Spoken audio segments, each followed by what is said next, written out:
Lesson 3. Adding a new sprite to the scene. Hello, everyone. I hope you are all doing well. In this third lesson, you will learn how to add a new sprite to the scene to create engaging and dynamic projects. When you first launch Scratch Junior, the default sprite named Tick will appear on the screen. To add a new sprite, click the button with the plus sign. Explore the wide variety of sprites available in the program.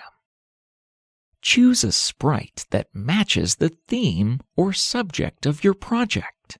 Then click on the validation button at the top of the screen.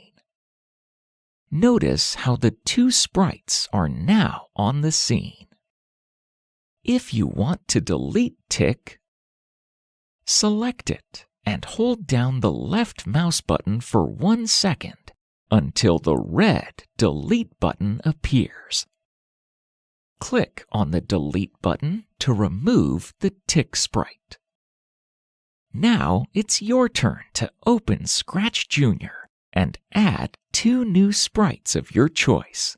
Then delete the Tick sprite. Thank you for watching this lesson, and don't forget to follow us on our social media platforms for more resources.